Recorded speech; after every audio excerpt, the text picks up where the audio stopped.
बोलिए कृष्ण कन्हैया लाल की जय, देव भगवान की। तो कल तो नहीं कहेंगे, परसों एक दो दिन का गैप हो गया, तो उसके पहले आपको हमने पृथु जी का चरित्र श्रवण कराया जी। और पृथु जी के इस चरित्र में भगवान पृथु ने बहुत सारी यज्ञें की। भगवान ब्रह्मा जी के द्वारा उनको मना किया गया, तब भगवान नारायण प्रसन्न हुए और उन्होंने बहुत से वरदान दिए। कहा, पृथु तुमको क्या इंद्र थोड़ी बनना है, तुम तो मेरे साक्षात अवतार हो। तो सनकादि ने उनको उपदेश दिया और उन्होंने भी अपने राज्य को त्याग दिया, अपने पुत्रों को राज्य दे दिया। उसके पश्चात उनके ही वंश में एक प्राचीन वर्ही नाम के राजा हुए। प्राचीन वर्ही के पुत्र हुए प्रचेता। हाँ, प्राचीन वर्ही प्रचेता हुए। प्रचेताओं को भगवान रुद्र ने उपदेश दिया। उसके अनंतर में ही उनके जो पिता थे प्राचीन वर्ही, वो बहुत सारी यज्ञों को करते थे। और यज्ञ में क्या करते थे कि वो पशुओं को लेते। अब यज्ञ पशु अश्व भी हो सकता है, बकरा भी हो सकता है, सूकर भी हो सकता है, कोई भी पशु लिया और उसको मार डालते थे। ये परंपरा थी, प्राचीन परंपरा यज्ञों की। तो नारद जी को बड़ा बुरा लगा ये चीज़ कि ये तो अहिंसा कर रहे हैं। वेद तो ये कहता है कि अहिंसा परमो धर्म, हिंसा कर रहे हैं, तो अहिंसा ही धर्म है। और हिंसा अगर थोड़ी सी करनी भी चाहिए तो वो धर्म के लिए करनी चाहिए। अगर धर्म पर संकट हो तो फिर शस्त्र धारण करना चाहिए। नहीं वैसे जो बिल्कुल जो बेचारे असहाय प्राणी हैं, जीव हैं, उनका कोई दोष भी नहीं है, ऐसे निर्दोष जीवों की हत्या तो वास्तविक रूप से पाप का संचय करने वाली है। तो नारद जी आए। नारद जी ने कहा, प्राचीन वर्ही तुमको पता है तुम क्या कर रहे हो? प्राचीन वर्ही ने कहा कि नारद जी मैं तो अच्छा कर रहा हूँ, भगवान की यज्ञ करता हूँ, मैं बुरा क्या कर रहा हूँ? तो बोले, देखो आसमान की ओर देखो, गगन की ओर, अंबर की ओर। मैंने क्या देखूं? बोले देखो तो सही। जैसे ही देखा तो जितने भी पशु उसने मारे थे वो सारे पशु अपने सींगों को जो है पैना कर रहे थे उसके पेट को फाड़ने के लिए। जैसे ही ये मर करके आएगा, हाँ, जैसे ही मर करके आएगा तैसे इसके पेट को फाड़ेंगे हम। भाई ये जो हमारा स्थूल शरीर है, ऐसे ही सूक्ष्म शरीर को भी कष्ट होता है। ऐसा नहीं कि उसमें कष्ट हो, उसमें बिल्कुल होता है। और वो दिव्य शरीर है, ये पिता और माता के रज और वीर्य से बना हुआ एक ही बात है। और उस शरीर में तो इतनी शक्ति, उड़ भी सकते हैं, तो वो तो दिव्य शरीर है, सूक्ष्म शरीर। ऐसा ही होता है, वो भूख भी लगती है उसको, खाता भी है, सब कुछ होता है उसमें। देवता क्या खाते नहीं है, उनका भी तो दिव्य शरीर है। तो जब प्राचीन वर्ही ने देखा तो ये तो मैंने बहुत गलत किया नारद जी। और एक नहीं, करोड़ों पशु थे, क्योंकि न जाने कितनी यज्ञ कर दी, राजा को कुछ पता नहीं था, खुद पता नहीं था। अब वो सारे पशु देख रहे थे कि जैसे बदला लेंगे अपना, और ये तो है ही संसार, मृत्यु लोक का नियम है ये। जैसा जो करेगा टिट फुट टिट वैसा भरना पड़ना पड़ता है उसको। तो अब नारद जी के मुखारविंद से पूछा, भगवान मेरे कष्ट की निवृत्ति के लिए कोई कथा सुनाइए जिससे मेरा ये दुख शांत हो। नारद जी सुनाने लगे, देखो राजन, प्राचीन काल में एक पुरंजन नाम का व्यक्ति था, जीव था, और एक उसका सखा था, उसका नाम था अविज्ञात। बोले, पुरंजन नाम का व्यक्ति, उसका नाम पुरंजन था, उसका सखा था अविज्ञात। दोनों ने एक विचार किया कि चलो ये वसुंधरा पृथ्वी बड़ी सुंदर है, इसका तीर्थाटन करते हैं, देखते हैं कौन सी सुंदर नगरी है, कहाँ हमारा मन लगता है। तो दोनों गए, पृथ्वी भ्रमण में निकल गए, और पृथ्वी के भ्रमण में अंततः हिमालय की कंदरा में पहुँचे। हिमालय के पश्चिम तटवर्ती देश में एक नगर था, बड़ा सुंदर नगर था, 9 द्वारों वाला। अब 9 द्वारों वाला नगर था, बड़ा सुंदर नगर था।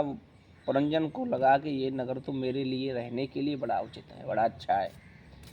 उसने अपने मित्र से कहा, अविज्ञात से कि सका मैं तो रहना चाहता हूँ यहाँ पर, मुझे तो बड़ा अच्छा लगा ये नगर। अविज्ञात ने कहा, भाई मैं तो भगवान के भजन में मस्त रहता हूँ, मुझे कोई भी नगर अच्छा नहीं लगता है, मैं तो केवल भ्रमण करता करता प्रभु का नाम लेता रहता हूँ, अपने प्राणेश का नाम लेता रहता हूँ, इसलिए मुझे नहीं रहना है। अब तुम्हारे लिए भी अच्छा नहीं है, क्योंकि भगवान को भूल करके अगर इस नगर में रहोगे तो पतन हो जाएगा तुम्हारा। उसने कहा, चाहे जो भी हो, पतन हो चाहे कुछ भी हो, मैं तो रहूँगा भाई। अविज्ञात ने कहा, जैसी तेरी मर्जी, मैं क्या करूँ। वो अविज्ञात तो आ गया, लेकिन पुरंजन वो 9 द्वारों वाली पुरी में रह गया। अब पुरी की शोभा कैसी है सबसे पहले तो 9 द्वार हैं और 5 फण वाला सर्प उसकी रक्षा करता है। 5 फण हैं सर्प के और वो रक्षा करता है, कोई शत्रु आक्रमण ना कर दे। और 5 मुख्य सेना नायक हैं, 5 सैनिकाएँ हैं, वो भी रक्षा करते हैं। और एक उनका अधिपति है 10 का, तो वो 11 जो सेना नायक हैं वो नगर की चारों ओर से रक्षा करते हैं। तो इस प्रकार से और भी उसमें एक सुंदर युवती रहती है, उसका नाम है पुरंजनी। सुंदर युवती रहती है। जैसे ही ये उस नगर में प्रवेश किया पुरंजन ने, अब उस युवती को इसने देखा तो ये तो बड़ा मोहित हो गया, आकर्षित हो गया उसकी ओर। पुरंजन ने बोला, देवी आप कौन हैं? और आपके सौंदर्यमय स्वरूप से मैं तो बिल्कुल, मेरी बुद्धि आपको विवाह करना, आपको स्वीकार करना चाहती है। कहीं मैं कुछ गलत तो नहीं कह रहा हूँ देवी? ये मेरा मनोस्थिति है, इसलिए मैंने आपको बताया। पुरंजनी ने कहा कि लगते तो तुम कोई सुंदर राजकुमार हो, लेकिन अगर मेरा पाणी ग्रहण करना चाहते हो तो फिर तो मैं इस नगर का आधिपत्य भी स्वीकार करना पड़ेगा। उन्हें ठीक है देवी। अब वो पुरंजनी से विवाह कर लिया, वहीं रहने लगा वो। विवाह इत्यादि, विवाह के बाद में उसको आनंद के पल आए, सुख में पता नहीं चलता है समय की कब व्यतीत हो जाए। अब पुत्र पौत्री हुए और बड़ा ही एक दिन शिकार खेलने के लिए निकल गया पुरंजन। और शिकार खेलने के लिए गया तो ये पुरंजनी बड़ी कुपित हुई कि मुझे छोड़ करके कहाँ चले गए। जैसे ही लौट करके आई तो वो पुरंजनी तो रोने लगी। अब जैसे पुरंजनी रोवे तो वो भी रोता है, आसक्त हो गया बिल्कुल एक प्रकार से अपनी स्त्री में, पत्नी में। और जैसे वो रोवे तो वो रोने लगा। अब धीरे धीरे धीरे धीरे सुख के समय पता नहीं चलता है, सारी जवानी निकल गई, वृद्धावस्था आ गई। इतनी देर में क्या हुआ कि चंडवेग नाम का एक राजा था दूसरे नगर का, उसने इसके नगर पर आक्रमण कर दिया। और उसके साथ उसकी सेना में कौन था? बोले 360 यक्ष और 360 यक्षिणी, जो एक तो काले रंग के हैं और एक वाइट रंग के हैं, सफ़ेद रंग के। उन यक्ष यक्षिणियों ने सेना नायक धावा बोल दिया। अब तो इस 5 फण वाला जो नाग था, रक्षा करता था, वो बहुत लड़ा, बहुत उसने लड़ाई की। लेकिन 2 उसके और सेना नायक थे, एक शीत ज्वर था और एक उष्ण गर्म ज्वर था। उस दोनों ज्वरों ने उसको घायल कर दिया। और रही बची कसरती, वो एक काल कन्या थी, उसकी बहन चंडवेग की उस काल कन्या ने उसको निगल लिया, उसके 5 फण वाले नाग को जो रक्षा कर रहा था। अब तो इसके सेना नायक लड़े 11, जो 5 उसके सेना नायक थे, 5 सेना नायक, एक उनका अधिपति था। 11 लड़े और 11 लड़ने के बाद भी वो भी मारे गए। अब जब सभी मारे गए तो बात आई पुरंजन की। अब पुरंजन ने देखा कि मेरा नगर तो गिरा गया है। और जैसे ही पता चला पुरंजन की पत्नी को, पुरंजनी तो भाग गई वहाँ से डर के मारे। पुरंजन बचा केवल। अब पुरंजन ने देखा कि अब बच नहीं पाऊंगा, इतनी देर में ही जैसे कुछ करता भी, शीत ज्वर और गर्म ज्वर ने उसको घेर लिया। चंडवेग आया, चंडवेग ने चढ़ाई की और वो भी गोविंदाय नमः मारा गया। अब इसका दूसरा जन्म हुआ, पुरंजन का दूसरा जन्म हुआ इसका। तो दूसरे जन्म में ये वैदर्भ राजकुमार की कन्या बना, वैदर्भ राज की कन्या बना। अब इसके विवाह के लिए राजा ने स्वयंवर रखा, इसको एक राजा ने स्वीकार कर लिया, स्वयंवर में विवाह हो गया। अब विवाह हो गया तो इसके पुत्र भी हुए। एक दिन दूसरे राज्य के राजाओं ने आक्रमण कर दिया, इसका पति मारा गया। ये पुरंजन ही बन गया था कन्या। पति मारा गया तो सती होने के लिए जा रहा था, पति के साथ में स्त्री था। जैसे ही सती होने के लिए लकड़ी और वो इकट्ठा करी, अपने पति की चिता बनाई, ऊपर खुद बैठ गई और वो सती होना चाहता था। उतनी देर में अभिज्ञात आ गया, उसका मित्र। अभिज्ञात ने कहा, अरे ये क्या कर रहे हो पुरंजन, तुम मर रहे हो? अरे उस स्त्री ने कहा, अरे तुम पागल हो क्या? तुम मुझे स्त्री को एक पुरुष का नाम लेकर के संबोधन कर रहे हो? मैं पतिव्रता स्त्री हूँ, अभी तुझे श्राप दे दूंगी। मैं पति के साथ में सधवा हूँ, विधवा हो गई हूँ मैं, और मैं अपने शरीर को त्याग रही हूँ। तू मुझे किसी पुरुष का पुरंजन? कौन पुरंजन? मेरे पति मारे गए। तो अभिज्ञात समझ गए कि ये ऐसे नहीं समझेगा। बोले कि तू भूल रहा है, तू मेरे साथ में गया था पृथ्वी के भ्रमण के लिए, और 9 द्वारों वाली नगरी देखी थी तुझे, वो बड़ी रमणीक लगी, तू वहाँ रुक गया। फिर तेरा वहाँ पर वध हो गया, मारा गया, तू फिर तू यहाँ वैदर्भ राज की बना है राजकुमारी। फिर ये है बात। जब बिल्कुल विस्तार से समझाई तो स्मृति आ गई। अब तो वो बिल्कुल सचेत हो गया पुरंजन, और वो खड़ा हो गया। वो जलने वाला था, मरने वाला था, चिता से खड़ा होकर के और अपने मित्र के साथ जैसे पहले था वैसे ही चला गया। तो अब प्राचीन वर्गी ने प्रश्न किया नारद जी से। नारद जी से बोले, प्राचीन वर्गी ने कहा, नारद जी, स्त्री रूप था वो। हाँ, वो पुरुष हो गया फिर उसकी अपने, हाँ, अपने मित्र की सहायता से भगवान का स्मरण करके।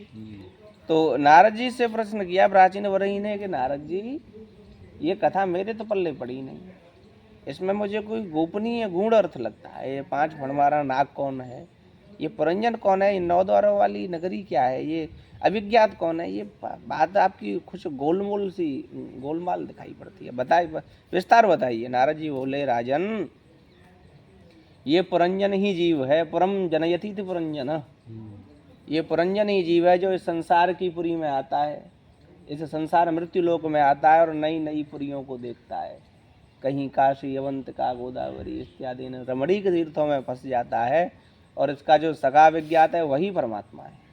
अविज्ञात, जो सभी के हृदय में स्थित है, जो किसी से अनविज्ञ नहीं है, सबकी जानता है, ऐसा अविज्ञात ही उसका सखा परमात्मा है। दोनों जीव और परमात्मा ये सखा हैं दोनों। लेकिन ये जीव क्या करता है, आता तो भगवान के साथ में इस संसार में, भूमि परतवा डाबर पानी जन जीव माया लपटानी, लेकिन आकर के क्या करता है, पुरुष सर्वेद भूतम यश भाव्यमृत शेषानो नाते रोगती।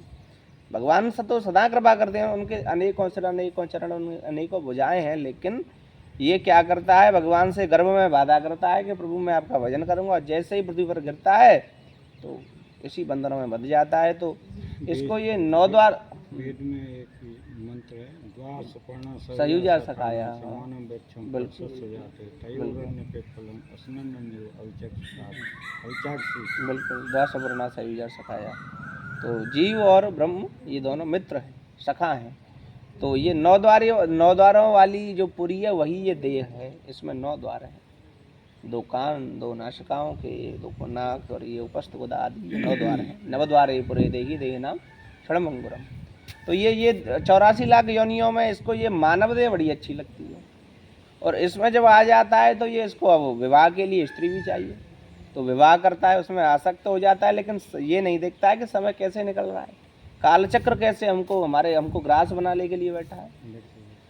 तो समय निकलते निकलते क्या होता है कि धीरे धीरे बुढ़ापा आता है, और बुढ़ापा जब आता है तो इसके प्राण कमजोर हो जाते हैं। 5 प्राण, जो 5 फण वाला नाकता है, प्राण अपान समान उदान व्यान। तो क्या करता है, श्वास प्रश्वास धीरे धीरे कभी थम जाती है, कभी ज़्यादा हो जाती है। तो ऐसे ही जब इसका समय आ जाता है तो चंडवेग माने संवत्सर, ये जो साल वर्ष चल रही हैं, ये चंडवेग चढ़ाई करता है। चंडवेग माने संवत्सर काल, और चढ़ाई काल कन्या के साथ करता है, वो भी जरा नाम की जो बुढ़ापा है, और काल कन्या मृत्यु के साथ में चढ़ाई करता है। अब इसके खूब 5 प्राण लड़ते हैं, कभी प्राण अपान उदान समान, और वो उनको भी निष्प्राण कर देते हैं। जब ये लड़ कर के हार जाते हैं तो 5 ज्ञानेंद्रियां, कर्मेंद्रियां और 1 मन ये लड़ते हैं। लेकिन इनको भी, इसके जितने भी ये जो यक्ष यक्षिणियाँ मैंने बताई वो क्या थी, वो दिन थे, सब वाइट वाले सफ़ेद वाले तो दिन थे यक्ष, और जो काली थी वो रात्रि थी। 360 और 360 65 है वैसे, लेकिन भागवत में 60 आई हैं, वो बढ़ा चढ़ा के हो जाते हैं। तो ये रात और दिन मिल करके उसकी सारी आयु को ख़त्म कर देते हैं, कभी रात कभी दिन, ये रोज़ आयु जा रही है हमारी। उसके पश्चात में इसकी ज्ञानेंद्रियाँ, कर्मेंद्रियाँ, 1 मन लड़ता है। उसको भी इसके जो शीत ज्वरत है, जो बुखार है, ठंडे से आता है, गर्म से, दोनों सन्निपात कहते हैं इसे, मरने के समय पर, वो उसको भी निष्प्राण हरा देते हैं इंद्रियों को। फिर बुद्धि बचती है, और बुद्धि भी विभ्रांत हो जाती है, कभी क्या करूं पता ही नहीं चलता, कुछ से कुछ कहता है। तो इस प्रकार से ये चंड वेग काल कन्या के संयोग से इसके प्राणों को खींच लेता है। काल काम वही है, क्रोधात भवत सम्मोह स्मृति बिल्कुल। तो उसको पता ही नहीं चलता, इतने में ही उसकी आत्मा को या उसके सूक्ष्म शरीर को ले जाते हैं। तो ये है कहानी। लेकिन जब ये जीव भगवान को जान लेता है, प्रभु की शरण को पा लेता है तो फिर अविज्ञात उसका सखा आता है। भगवान का थोड़ा सा भी भजन करता है अगर, तो उसका सखा परमात्मा आता है और उसको बोध कराता है कि भाई तू जीवात्मा नहीं है, तू जीव तो अपने को मान बैठा है, तू तो स्वयं मेरे ही ईश्वर अंश जीव अविनाशी चेतन अमल सहज प्रकाशी, तू तो मेरे ही समान है, मुझ में से ही तो तेरा उत्पत्ति, तेरी स्थिति हुई है। तो इसलिए जीव फिर वो मर गया, फिर स्त्री बन गया, हाँ। फिर जो है उसकी शादी हो गई, वो बिल्कुल भी मर बिल्कुल गया। बिल्कुल। वो आगे कथा कैसे आगे बनी? वो इसलिए बनाई गई जैसे हमारे अनेकों जन्मों के प्रारब्ध हैं, हम्म, अनेकों जन्मों के प्रारब्ध हैं, वो प्रारब्ध जल्दी नहीं मैट्रित कठिन कुअंक वाल के भगवान की कृपा होती है। जब ये कुअंक मिटते हैं तो उसका जो पुनर्जीवन का जो प्रारब्ध था वो नहीं मिटा था। हम्म, जो उसने भोगा, स्त्री में उसकी आसक्ति हुई, जब मर रहा था तो मरते समय उसकी आसक्ति किस में गई? अपनी पत्नी में, तो पुरंजनी कहाँ गई मेरी? तो इसलिए उसको स्त्री योनि की प्राप्ति हुई, बनना पड़ा स्त्री। जैसे जड़ वरज्जी की मृग में आसक्ति, ऐसे स्त्री में आसक्ति थी उसकी, तो स्त्री बना। स्त्री बन करके भी सती होना चाहता था। अब उसके सारे जब पाप साप ताप मिट गए तब भगवान आए, बोले मूर्ख क्यों मर रहा है? तू तो मेरा अंश है, ईश्वर अंश जीव विनाशी चेतन अमल है, तू निरंजन है, शुद्ध है, बुद्ध है, मेरे समान है। जब भगवान ने बोध कराया तब समझा। तो इसी प्रकार से नारद जी ने बताया, राजन यहाँ कोई किसी का नहीं, ये पत्नी पुत्र गृह कुटुंब धन धान्य प्लॉट मकान गाड़ी ये सब अनित्य हैं, विनाशी हैं, मिटने वाले हैं, जाने वाले हैं, क्योंकि स्वयं का जो बपू शरीर है ये भी छोड़ देने वाला है। तो इसलिए यहाँ कोई किसी का नहीं है। मैं चाहता हूँ कि तुम यज्ञ तो करो, लेकिन कभी भी किसी असहाय और बिल्कुल जो प्राणी ने कोई दोष निर्दोष है, कोई दोष ही नहीं किया, किसी का कुछ बिगाड़ा ही नहीं, उसके प्राणों के हंता मत बनो, सभी पर दया करो, सरलता अपने हृदय में लाओ, यही भगवत भक्ति है सबसे बड़ी। समझाया प्राचीन वरी को, समझ गए वो। तो नारद जी ने ये परंजनोपाख्यान सुनाया। उसके पश्चात तो